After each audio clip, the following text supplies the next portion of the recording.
Sri Lanka's most powerful news brand. Period of submission for nominations for 93 local government bodies ends. Railway technician assistants launch strike action.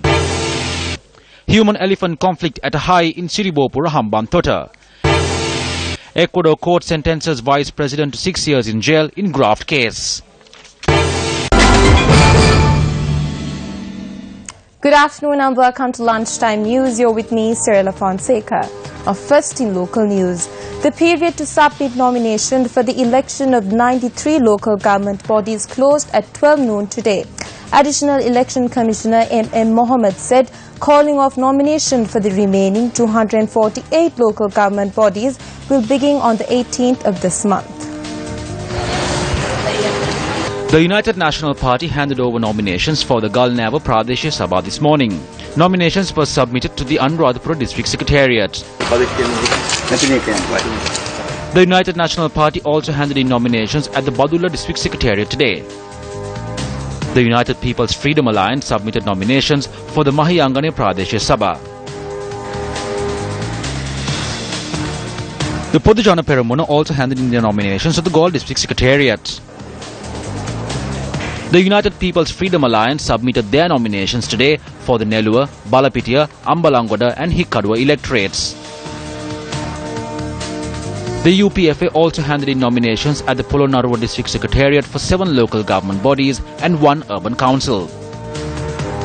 The United National Party also handed over their nominations at the Polonnaruwa District Secretariat this morning. The Podujana Peramuna submitted their nominations at the Polonnaruwa District Secretariat for the local government elections.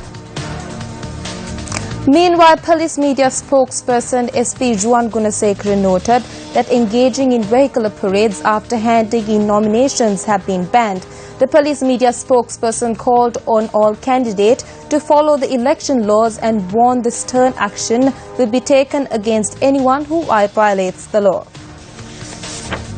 Accepting nominations for 93 local government bodies concluded at noon today. A period of 1.5 hours from noon to 1:30 p.m. has been allocated to lodge complaints against the nomination list. After considering the complaints, the returning officials of the area will announce which political parties and independent groups are capable of contesting. Under the current election method, the entire nomination list will not be rejected. The names of the individual candidates will be rejected. The returning officer will announce the rejected names after considering complaints. The examination of evidence in connection to a case filed by the Attorney General's Department against 5 people, including MP Namal Rajapaksa, was postponed by the Colombo High Court today till the 16th of February. The case was taken up before the Colombo High Court Judge Sampath Abekon. A case was filed regarding a financial fraud worth 30 million rupees during a transaction between Govers Corporation, owned by Namal Rajapaksa and another organization. 11 charges were levelled against the suspect through the indictment. With that, we move on to more local news. The Railway Technician Assistant Union have launched a strike action.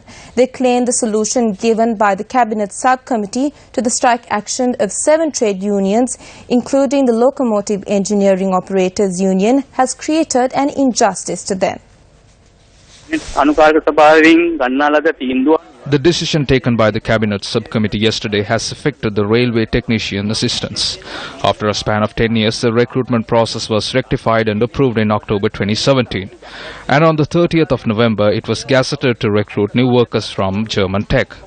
Now, according to the decision taken yesterday, all recruitments have been suspended.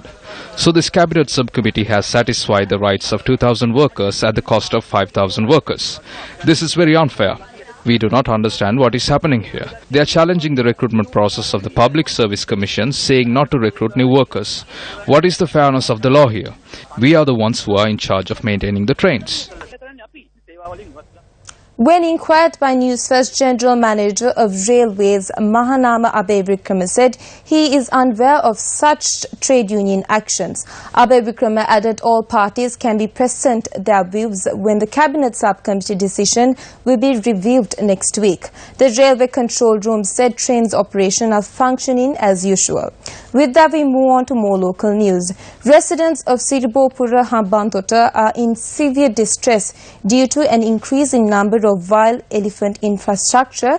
Newsfirst provincial correspondent Ravil Ratnayaka filed this report. Newsfirst cameras captured this footage around 5 p.m. last evening. A herd of wild elephants had encroached the Suchi housing scheme in Siribopura Hambantota. Residents of the area say the wild elephants have been encroaching on the village for the past several weeks and destroyed nearly all the household cultivations. A correspondent said the elephants are entering the villages due to the absence of an electrical fence. Correspondent Granville Ratnayaka added travelling on the Hambantota-Mattala main road during the evenings has become risky since the past weeks due to the rise in wild elephant encroachment. A youth has died after drowning in the Hatalpanagala area in Vallavaya. According to our correspondent, the youth was fishing with his friends in Handapanagala, Mavara.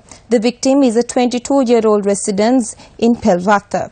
Police said the youth was caught in the sudden rise of currents of the Mavara. The body of the victim was found in a search operation which lasted over an hour.